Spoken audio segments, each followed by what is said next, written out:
que no solo supone un testimonio de talento local, sino también una contribución muy valiosa a nuestra cultura. La literatura tiene el poder de unirnos, de hacernos reflexionar y de inspirarnos. Hace ya algo más de 5 años pude estar presente en la presentación de su anterior libro, Destinos Gemelos, el cual fue todo un éxito, y como también estoy seguro que va a ser un éxito, una flor para Cristina. Quiero felicitar a Lorenzo por su dedicación, su esfuerzo y su implicación en la promoción del patrimonio local. Este libro que hoy presenta no es solo una historia, sino una ventana a nuestra comunidad, a nuestra vivencia y sueños. Y no puedo dejar pasar el resaltar y el agradecer la gran labor que realiza con su blog, La Memoria del Cuco, el cual nos hace llegar desde hechos de gran importancia a anécdotas de la historia de Peñaflor, que si no fuera por este blog, pues la mayoría desconoceríamos. Espero que todos y todas disfruten de esta obra, te deseo mucho éxito y que sigas promoviendo la cultura y el amor por las letras en nuestro municipio. Ahora paso la palabra a nuestra monitora y representante de la biblioteca y el área de cultura, Susana, que se encargará de presentar la biografía de Lorenzo y nos ofrecerá también toda la información sobre las jornadas culturales que va a celebrar el Ayuntamiento de Peñaflor y que inauguramos también en este acto en el día de hoy y que continuarán durante toda la semana que viene con motivo del Día de la Biblioteca y a la que los animo a todos y a todas a participar. Así que sin más, muchísimas gracias a todos y por todo a Lorenzo y os dejo con Susana. Muchas gracias.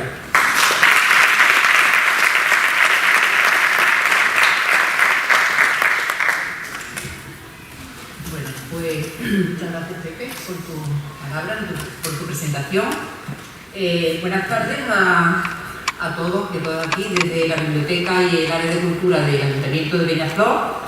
Damos la bienvenida a todos los aquí asistentes a este acto que tiene lugar esta tarde con motivo de la presentación de la nueva novela de Lorenzo Parra, Una flor para Cristina. Agradeciendo tanto a Lorenzo como a Sótano Ediciones, a Rafa Moya, su representante, su invitación que nos ha hecho para que estemos hoy aquí acompañándolo y apoyándolo en este evento tan importante para ellos. Con este acto, como ha dicho Pepe, inauguramos nuestro programa cultural con motivo del Día de la Biblioteca, que hemos organizado pues, con mucho cariño y mucha dedicación y en el que incluimos, además de la presentación de esta novela, incluimos 4 obras de teatro destinadas a todos los públicos, desde el alumnado de guardería, infantil, primaria, secundaria y adultos. Todas ellas financiadas por la Diputación de Sevilla, unas dentro del programa 107 y otras dentro del programa de contratación artística. Además, durante toda la semana, del 21 al 25 de octubre, tendrán lugar diversas actividades en la biblioteca, cuya información pues, podréis comprobar, podréis consultar por las redes sociales y además hemos preparado un tríptico informativo que podéis recoger en el Ayuntamiento y en la biblioteca. Bueno, pues sin más, paso a presentar al protagonista principal de este acto, destacando su trayectoria personal y profesional. Lorenzo Parra, nacido y criado en Peñaflor, es maestro de educación primaria con especialidad en educación física. En la actualidad compagina su trabajo en la escuela con la investigación y la escritura y siempre tiene varios proyectos en desarrollo. Ha trabajado como técnico deportivo en su pueblo, así como en diversos talleres juveniles y así pues, ha contribuido a revitalizar nuestro municipio. Entrenador de fútbol base, MDA Sport Management y tiene un máster en organización y gestión de actividades deportivas. En el año 2021 obtuvo un premio de poesía desde la asociación Ornasol. Como ha dicho también Pepe, pues creador y autor activo desde el año 2012 de un blog muy conocido por todos, con una gran repercusión, La Memoria del Cuco. Y Lorenzo nos invita a través de él a explorar y conocer la memoria histórica de Peñaflor y su entorno a través de sus fotografías y de sus historias más cercanas. Además, Lorenzo colabora asiduamente en otras investigaciones para la elaboración de tesis, trabajos de fin de grado, investigaciones genealógicas en distintos archivos, como el Archivo Municipal de Peñaflor y el Eclesiástico de la Parroquia de San Pedro Apóstol, que él mismo llegó a catalogar e indexar, así como a digitalizar en parte. Lorenzo es un gran colaborador en la biblioteca y en el área de cultura del Ayuntamiento, habiendo sido colaborador asiduo en diversas publicaciones como Revista Almenara, Mundo Educativo, Revista Boulevard, entre otras. Asimismo, continúa formando parte activa del grupo de edición y redacción de la revista de Feria y Fiestas Patronales de Peñaflor. En cuanto a sus publicaciones más importantes, que ya todos conocemos, su primera novela de ficción, publicada en el año 2011 con la editorial Seneca, Proyecto Redención.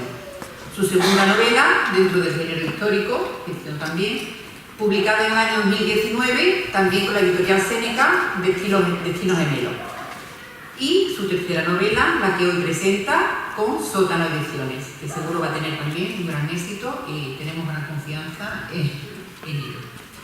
Y ya no le quiero extender más, solo destacar de Lorenzo que es una gran persona, un apasionado de su pueblo, de la cultura, de la historia, muy comprometido con su trabajo, con la promoción de la lectura y la escritura en nuestra comunidad, que ama y vive su profesión con una gran vocación, por lo que es muy querido y admirado. Y sin más, Lorenzo, pues darte la enhorabuena por tu nueva creación, que por fin ya ha visto la luz, después de tanto esfuerzo y tanta ilusión, y desearte mucha suerte y éxito. Muchas gracias.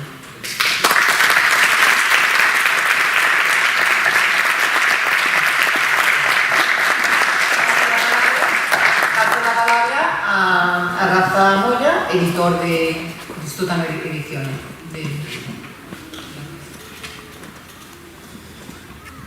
Gracias, buenas noches. Primero comienzo agradeciendo al señor alcalde y al personal de la biblioteca, auxiliar, también bibliotecaria Miriam, que le he conocido antes, vuestra asistencia y sobre todo al público. Es una gozada tener esta acogida tan calurosa y masiva que últimamente no es muy frecuente en el mundo de los libros.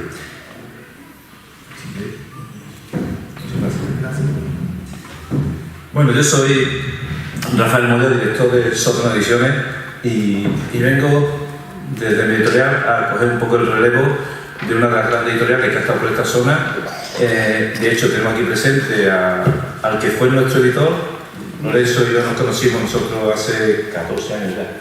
14 años, gracias al trabajo incansable de Óscar Morales, que está sentado allí, que con su editorial Seneca nos descubrió como valor, ¿no, Óscar? ¿O nosotros estudiamos valor? La verdad que es una persona que quiero, ahora que estamos aquí en casi su pueblo, reconocerle el trabajo que ha hecho a lo largo de estos 50 últimos años, promocionando no solamente ya a través de su trabajo la cultura, sino las letras y apoyando a autores que cuando comenzamos lo tenemos francamente complicado, y él nos hizo un camino de rosa para poder comenzar. Ya después, una vez que comienza, pues ya los caminos son insondables. Gracias, Óscar. Vosotros ya conocéis a Lorenzo. Lorenzo es una máquina creativa que no para. Si no está escribiendo en redes sociales, está escribiendo en la biblioteca del Cusco, y si no está trabajando en su nueva novela, en su nuevo trabajo. Vosotros que conocéis a Lorenzo sabéis que es una persona que siempre se está documentando a través de su propia vida, a través de su propio enclave, que es Peñaflor, porque es una persona que ama a su pueblo y que siempre lo recoge en su novela. Y creo que esto es un detalle muy importante, porque el recogerlo en su novela hace que promocione Peñaflor más allá de otras latitudes, como puede ser el turismo, como puede ser cualquier cosa que trabaje el ayuntamiento. Peñaflor se conoce en muchos sitios, se ha hablado de él, porque Lorenzo también ha participado en Donala, y creo que es algo meritorio y sobre todo muy bonito. Lorenzo siempre está buceando por las bibliotecas, por los archivos, buscando documentación para escribir y dar veracidad a su obra, a la par que le da identidad a su obra a través de localizarla en Peñaflor. Lorenzo no solo escribe historias, sino que también las vive, pero no es que las viva, sino que hace a sus lectores vivirlas también.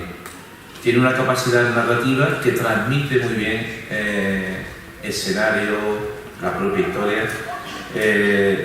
Esa capacidad de escribir no es fácil, todo el que esté relacionado con el mundo de las letras sabe que no es fácil, y Lorenzo la posee. Por eso sus libros son francamente creativos, divertidos y sobre todo muy amenos. Libros que cuando empiezas a leerlos tienes que llegar al punto y final sí o sí. Empedernido amante de su pueblo, siempre quiere llevarlo por bandera. Y por eso siempre lo recoge su historia. Pero bueno, eso es lo que estoy hablando como editor. Ahora querría lanzar un mensaje como amigo, lejos de ser editor, para decirte que te felicito por el trabajo que has hecho. El libro creo que hay un proceso duro de edición, de corrección, de maquetación, pero creo que es un libro francamente bellísimo que da cara a la propia obra gracias a la ilustración de Josefina Montero, una ilustradora que está mismo afincada creo que en Valladolid o Segovia, no me acuerdo, está por ahí arriba, no me acuerdo dónde, porque nosotros solamente hablamos a través del correo y del teléfono. Y creo que queda un libro precioso, un libro del que te invito a que disfrutes y invito a todos vosotros, no solamente a vosotros, sino a todo el recorrido que va a ser Lorenzo como presentaciones, no solamente por la provincia de Sevilla, sino por la provincia de Córdoba, posiblemente también Málaga, y estaremos unos meses dando los paseos con el coche y disfrutando la novela, sin que te felicito. Y ahora, si me permite, para que seas tú el que hable de tu novela, te quiero hacer una pregunta que tenía un poco en el tintero. Ahí, sí.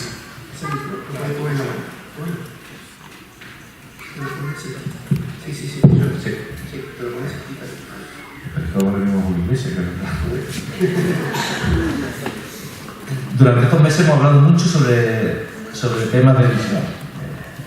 Cuando digo que hemos estado hablando sobre la ilustración, ha sido un continuo cruce de correo entre él, la ilustradora, conmigo, con el diseñador, correctora, a las tantas de la noche, a las 3 de la mañana, a las 4 incluso algunas veces, y ha sido un trabajo arduo, pero bueno, ya verán que han hecho hacer. Pero te quiero hacer una pregunta que aún no me has contado. ¿Cuál fue la semilla que sembró la historia? ¿Cómo te surgió? Pues, mira, quiero que sepáis que algunas historias están destinadas a contarse, como esta.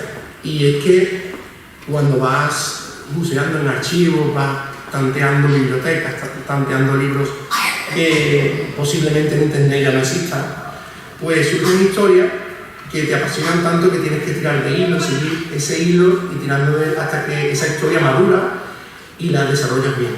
En este caso fue el bautismo de una esclava del siglo XVII en Peñaflor, ya adulta, y la bautiza su dueño en el momento de su compra.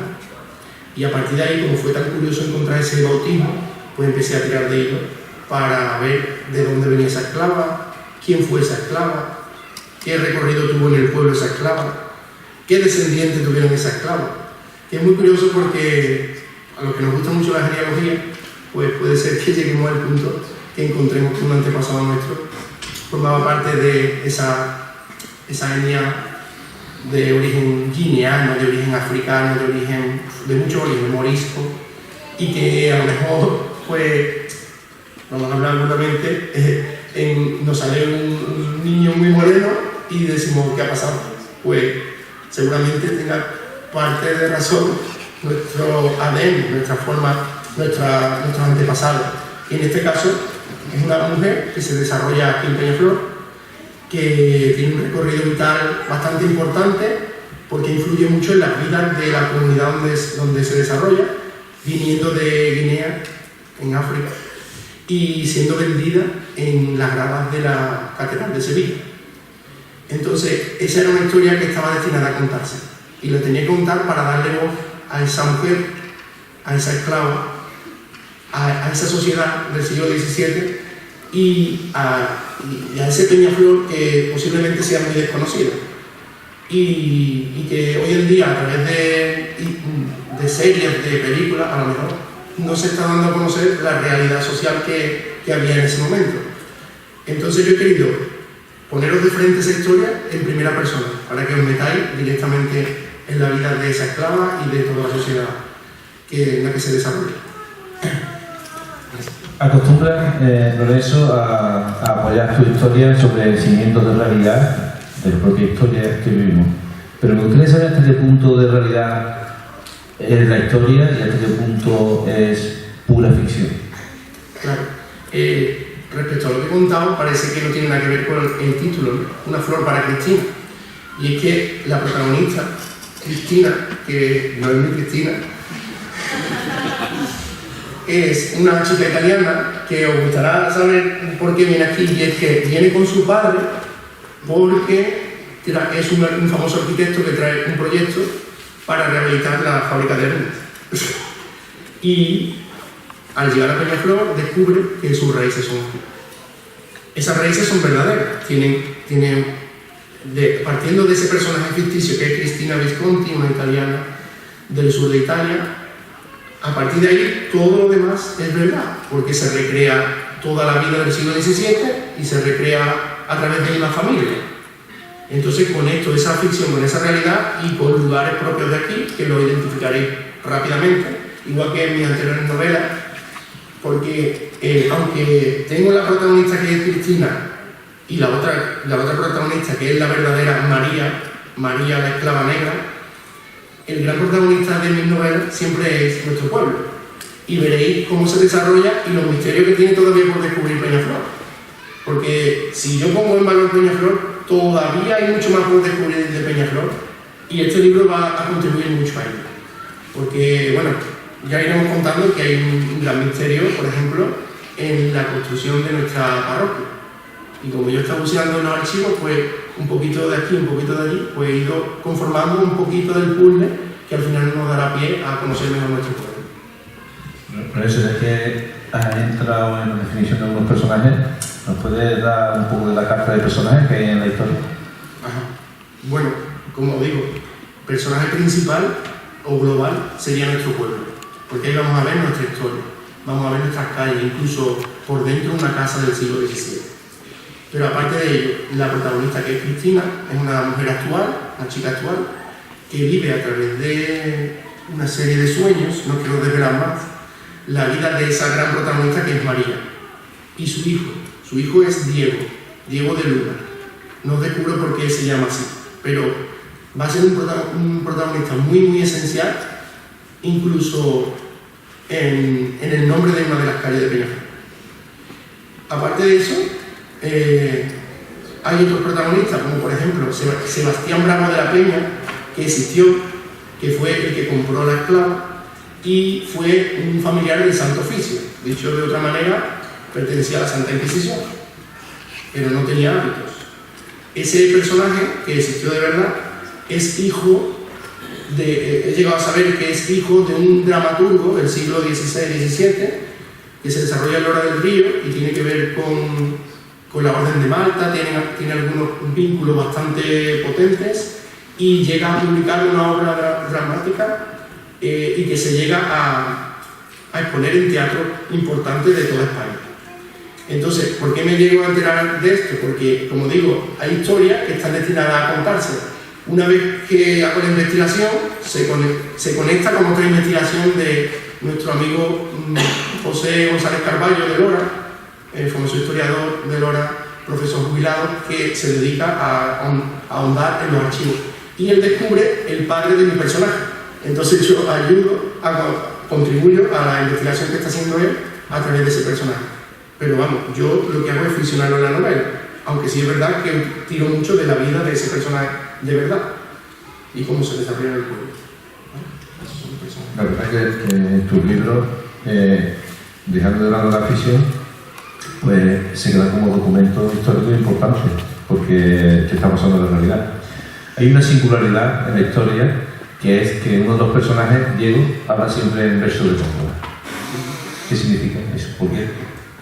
A ver, Góngora es uno de los poetas a lo mejor menos conocido, o aunque sea conocido, menos valorado por la inquina que le tenía Quevedo y Góngora. Góngora y Quevedo tenían ahí una lucha ahí y siempre se tiraban los trastos uno a otro. Y yo quería recuperar algunos versos que son muy poco conocidos, y el personaje resulta que en la ficción, y también podría haber pasado, convive con el convento San Luis del Monte. En ese momento todavía estaba en el monte y es instruido por los monjes, y allí descubre textos de Quevedo y de Góngora que no podían ser editados, o sea, eran textos totalmente, se diría, censurados. Y entonces él se nutre de eso, y como se lo sabe de memoria, pues a su amada, que en ese momento no es Cristina, pero es una antepasada de Cristina, le habla en verso. Y cuando encuentra a Cristina en la actualidad, cree que es ella y empieza a hablarle igual que le hablaba a su amada. Porque, como ya veréis en la novela, el sentimiento del amor puede superar incluso la barrera del espacio y del tiempo. Y ya veréis cómo, ¿vale? Hay un dato muy importante que hace que veamos el amor como lo que verdaderamente es, la fuerza que mueve el mundo, la fuerza que va a mover esta historia. Uno de los temas que se toca en el libro es la esclavitud, y siempre hemos estado acostumbrados, cuando se habla de esclavitud, pues esclavitud, y estamos hablando de personas africanas, siempre la hemos localizado en Norteamérica, pero nunca la solemos localizar en Europa, que también las ha habido, pero siempre nos vamos a Norteamérica. ¿Cómo engarza un tema de esclavitud en Peñaflor? La verdad que ha costado, pero es apasionante. He estado aproximadamente 2 años y medio de documentación para recrear toda la sociedad, toda la zona, lugares, personajes, personas que vivieron en realidad y que cruzaron sus vidas. La esclavitud existía como algo natural, como algo, no lo podemos ver como en la actualidad lo vemos, sino que era algo incluso de prestigio. Incluso los religiosos tenían su propia esclava, las monjas, los obispos. La gente pudiente tenía varios esclavos en su casa, como podían tener servicio doméstico, pero en ese caso eran esclavos. Y sí que es verdad que en España fuimos pioneros en la erradicación de la esclavitud como tal, o legalmente la prohibimos. La reina Isabel la Católica ya prohibía la esclavitud a los indígenas de América porque formaban parte del país, no eran esclavos ni eran colonias, sino que eran comunidades, o sea, eran comunidades autónomas de España, como podría ser Andalucía, podría ser País Vasco o cualquiera, o Navarra. La cuestión es que en ese caso había un vacío legal, que era que si entraba por otro país cerca de España no se consideraban así como esclavos. Entonces los esclavos, cuando ya no podían entrar por España porque estaba prohibido, era el mercado portugués el que hacía el trabajo sucio, y entonces los vendían como ladinos, que digamos que eran ciudadanos portugueses que en realidad eran esclavos. ¿Por dónde entraban en esta zona? Pues entraban como el extraperlo, por la zona del norte de Huelva, por Extremadura, y eran vendidos en ferias de ganado, como hoy en día se puede ver la feria de Zafra. Allí mismo se vendían esclavos, y muchos de ellos los vendían allí, o los compraban allí, para ser revendidos en la grada de la Catedral de Sevilla. Era el gran mercado. En ese momento se decía que Sevilla era la Babilonia del sur de Europa, o mejor dicho, también le llamaban que era el tablero de ajedrez, porque había tantas personas blancas como negras. Y es que había un gran mercado y los grandes comerciantes de esclavos eran portugueses. Iban directamente al lugar de origen de esas personas y los propios de las tribus cercanas de las personas que eran vendidas los vendían. O sea, a mí me interesaba conseguir mucho dinero, armas y demás como habitante de Guinea, y vendía al del pueblo vecino, los capturaba a quitar de la selva y los llevaba a los barcos, a los grandes galeones portugueses y españoles, y de allí iban a una isla que se llama Isla de Gorea, o después para España fue Fernando Po, no sé si conocéis esa zona, y toda esa zona, allí clasificaban los esclavos y los metían en barco durante 3 meses hasta que llegaban a la grada de Sevilla. Los que sobrevivían, no solo a Europa, sino a América también, los que sobrevivían pues eran los más fuertes, y son los antepasados de, digamos, de la raza negra de América y de los esclavos que llegaron aquí y se quedaron. Entonces es una historia apasionante que yo he ficcionado, pero tiene mucho de crueldad, mucho de crudeza, y lo vais a ver que yo lo recreo tal cual. Cómo ha sido el viaje hasta llegar a Sevilla, cómo ha sido el momento de la compra y cómo se entrecruzan los personajes. Mucha crueldad, historia cruda. Y sin embargo, cuando me manda el trabajo para que le eche un vistazo, lo primero que me encuentro es un título que pone Una flor para Cristina. Y de pronto digo, conociendo el carácter histórico de Lorenzo a la hora de escribir, que pinta aquí una flor, y mucho menos me pensé que el libro iba a venir como venía. Después, cuando se desarrolló la portada, con la ilustradora tuviste un toma de daca con esa flor que tiene en la cabeza Cristina, por el tema del color, de la forma. ¿Qué importancia tiene esa flor? ¿Qué significa? Esa flor es el eje de la historia, es lo que conecta todo. Es una flor del Pacífico o una flor de Cayena, es una flor muy característica y es originaria de Guinea. Esa esclava que viene de Guinea trae unos conocimientos previos desde su niñez con su madre, que le enseña a curar, que le enseña a tratar con las plantas, y esos conocimientos los trae a Peñaflor. Y aquí en Peñaflor actúa como curandera, como pseudomédica, o vamos a decir así, como, bueno, y hace una serie de actos, digamos, casi salvavidas, a cambio de nada, porque ella no tenía derecho a ser nadie. Sin embargo, lo conecto con una historia que pasó de verdad, que es el milagro de Juan Montero. Un milagro documentado aquí en Peñaflor, que tuve la suerte también de documentar y de escribir un artículo real,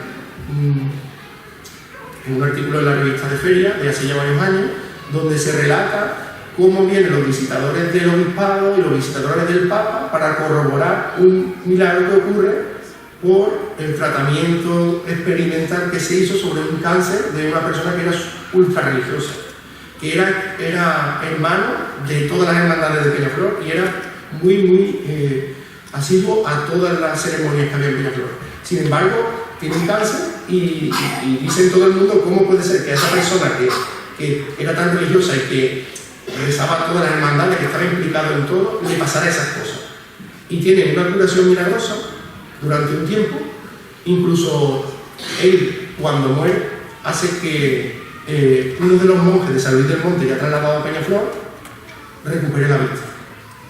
Al besarle los pies en el momento del sepelio, un monje que es ciego recupera la vista. Y claro, no tiene explicación lógica, pero viene el visitador y un médico especializado y corroboran que había un milagro.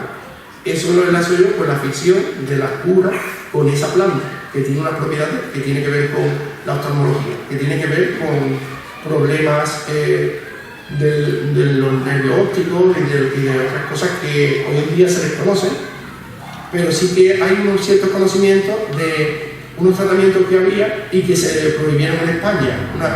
Una cosa que se llama la tríaca.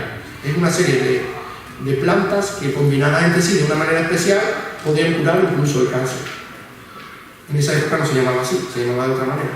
Pero entonces, ahondando fijaros, en detalles tan minuciosos como qué cura esta planta o qué cura la otra, pues hemos ido engarzando toda la historia.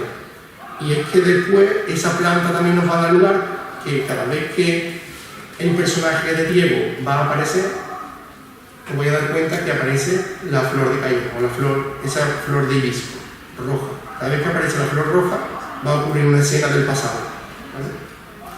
Todavía se me pone la piel de gallina porque todavía estoy rememorando todos esos momentos que he encontrado en la historia real y que nos traslada al siglo XVII y que he querido mostrarlo en primera persona, no contando la historia desde el narrador, sino que os metáis de lleno en la vida de una esclava negra en Sevilla, en esa Sevilla caótica de millones de esclavos, millones de comerciantes que pululan para allá y para acá, la gran Babilonia, todo el mundo en ajetreo y todo el mundo esperando recibir dinero, mucho dinero por todos lados, y al mismo tiempo ocurre la peste, sequías, inundaciones, males de todo tipo que hacen que la sociedad pues de repente esté arriba del todo y de repente abajo.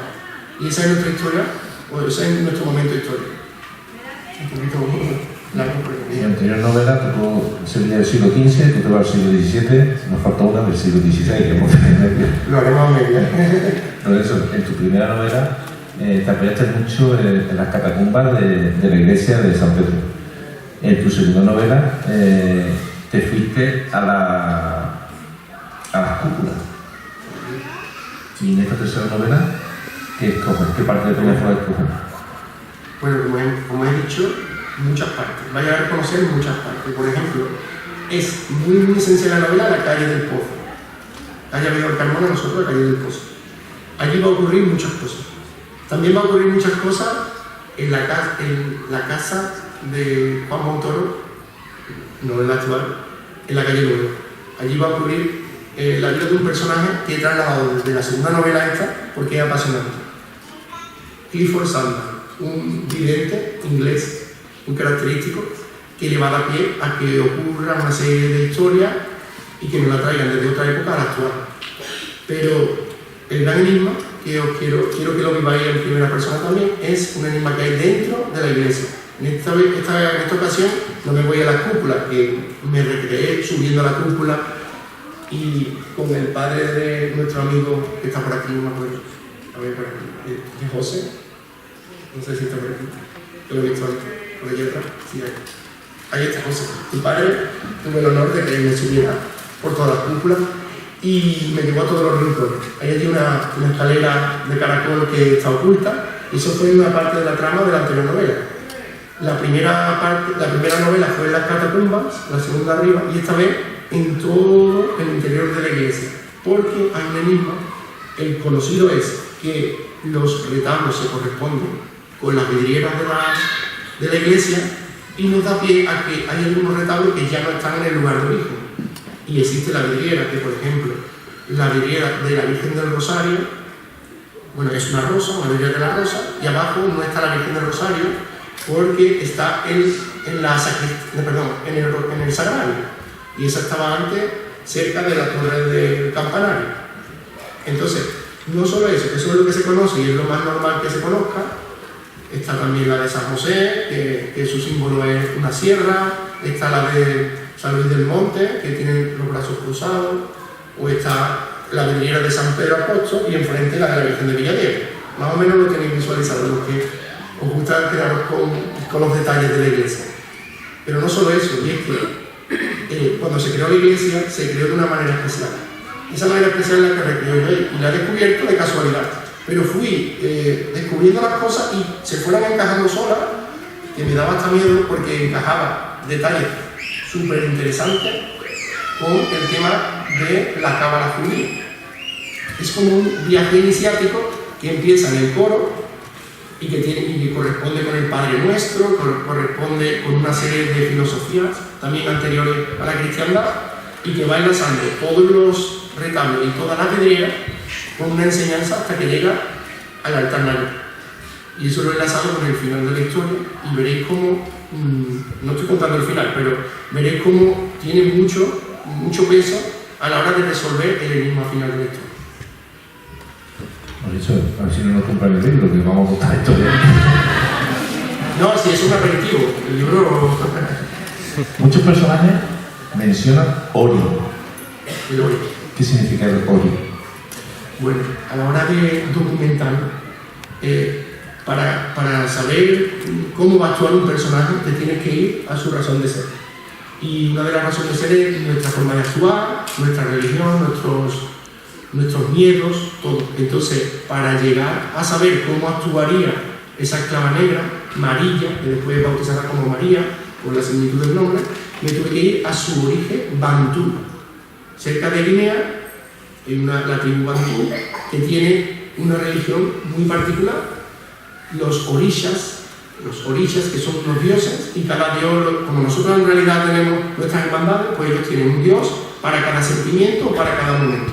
Por ejemplo, el dios de la maldad, el dios de los imprevistos, el dios de... Esos son los orishas. Y dentro de esa religiosidad, pues, o de ese panteón religioso, se trata de la sanación o digamos así, el deterioro del ori, que nosotros llamamos la esencia del alma, digamos así, sí, el alma, el espíritu. Entonces, cuando ocurre algo muy importante en la novela, lo tratamos desde el ori, desde la esencia del personaje, porque nos metemos dentro de su mente, dentro de su conciencia y dentro de su esencia misma. Y ahí desde dentro es como el personaje más puro y cómo puede desarrollarse sin tener que estar fuera de la realidad, sino recordando todo lo que es su vida. Es como cuando dice, estoy en mis últimos momentos de vida y en un momento, en segundos, se pasa toda la vida por delante nuestra. Pues digamos que toda esa película que al final pasa por delante nuestra está en ese orden. Digamos que es como recurrir, hablando en idioma actual, recurrir a esa nube digital donde podemos recuperar todos los recuerdos de nuestra vida y ponerlo ahí en un segundo. Esa es la esencia nuestra, que podemos recuperarla solo en momentos muy especiales. Y esa esencia está mucho más allá que una vida, mucho más allá que el tiempo, el espacio. El ori es como una macrointeligencia, un lugar donde acceder. Javier Sierra, el famoso escritor, habla sobre un lugar ficticio y no ficticio donde está la inspiración y también donde están esas ideas, que se llama el fuego invisible. Y solo se puede acceder a él a través de la inspiración y de momentos o fases muy, muy concretas en la vida, o momentos trascendentales, o momentos muy, muy críticos, como por ejemplo al borde de la muerte, cuando se llega a ese oro.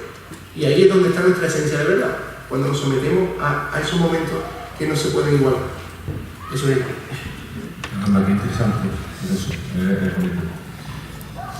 No solamente en la historia de tus libros, sino cuando hemos hecho charlas personales, hablas mucho de la reencarnación. ¿Te llama la atención? ¿Te gusta el tema? Me gusta por muchos motivos, pero en mis novelas me da pie a poder traer historias que han pasado antes, que nos pueden pasar a nosotros y que nos dan enseñanza. Y yo creo que la reencarnación, creo en la reencarnación en el motivo de ser trascendental a lo largo de un camino que va más allá de la vida, que va más allá de una simple vivencia y que nos va dando unas enseñanzas para seguir cumpliendo vida tras vida hasta, digamos, salir de esa rueda que es la existencia. Entonces, ahí lo trato de una manera que os va a encantar porque entrelazan vidas de varias épocas y en el momento en que accede a ese orden. Hay una escena, lo voy a contar porque me emocioné a la hora de escribirla, y es cuando el personaje actual de Cristina revive en Sevilla, mientras estaba paseando cerca de la catedral, revive un momento del siglo XVII, porque ya no sabe en qué momento está, si en el siglo XVII en la actualidad, y revive cuando una esclava huye de la recua o de los esclavos que llevan a vender. Una de las esclavas huye y choca con un carruaje, por el que también documento de cómo eran los carruajes de la época. Choca con un carruaje y en ese carruaje va Velázquez. En ese carruaje va Velázquez y cae uno de sus cuadros. ¿Cuál es el cuadro que cae? En esa época exacta, en ese momento exacto, llega a Sevilla el cuadro de Góngora, el famoso cuadro de Góngora. Y ahí lo enlazo con el tema, ¿quién es esa esclava? La madre de Diego, el que habla siempre después en versos de Góngora. Y en ese momento exacto es cuando se encuentra Cristina con el espíritu de Velázquez y se reconocen entre sí. Entonces es como en el momento en que las dos épocas se funden en una sola y la historia comienza de verdad a fluir en un tiempo y en otro. Y ahí es donde Góngora, Velázquez, Cristina y Mariquia están al mismo tiempo existiendo, cuando uno existieron en el siglo XVII y otro existieron en la actualidad. Y es una escena muy bonita en la que todo fluye tan natural que parece que estamos en la misma época, pero ya os daréis cuenta porque se da cuenta que no es su época. Espero que os guste mucho esa escena porque a mí me encantó documentarla. Bueno, pues yo creo que hemos ofrecido un aperitivo de la obra y que ya tienen todos los elementos para empezar a disfrutar leyéndola.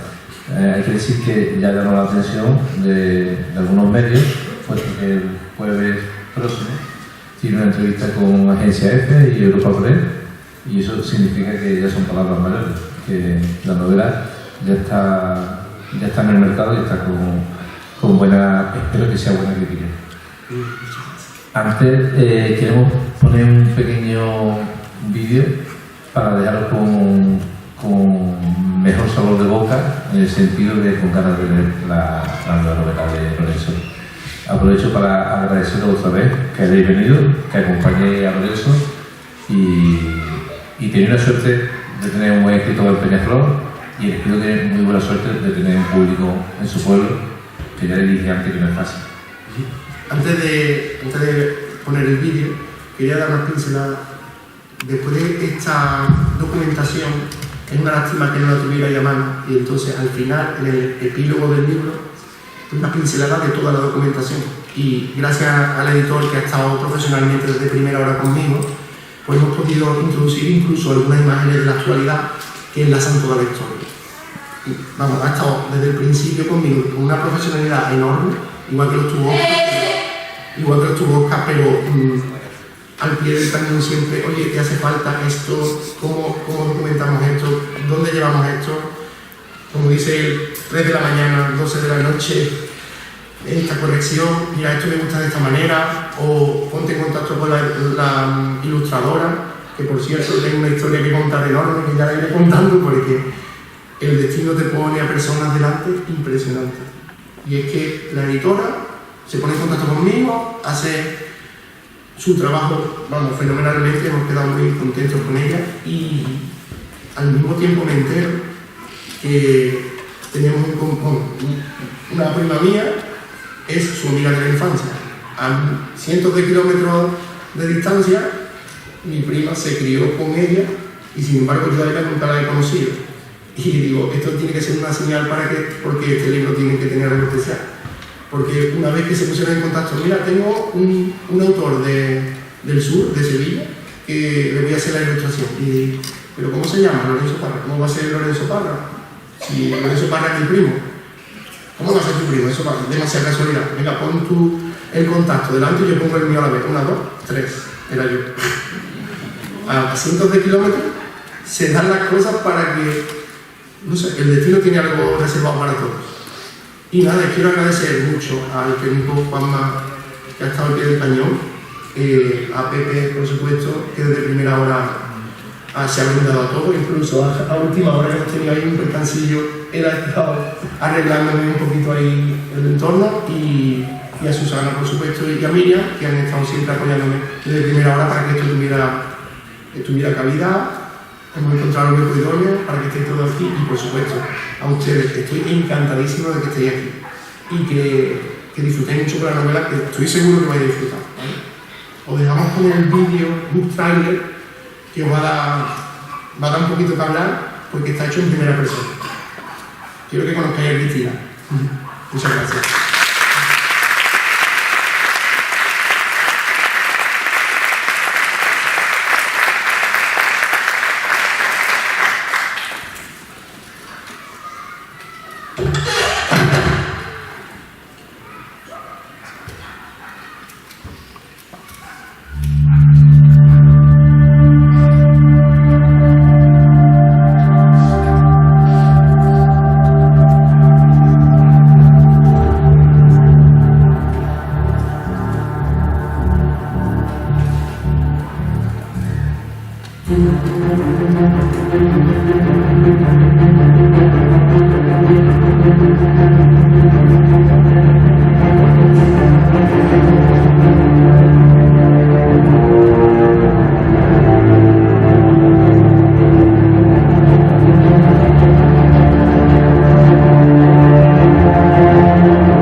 pues ahora, si queréis adquirirlo, voy a estar firmando libros y con mi compañero, mi editor, Rafa, mi amigo Rafa, y nada, espero que os pueda gustar, seguro que os va a gustar, ¿vale? Muchas gracias.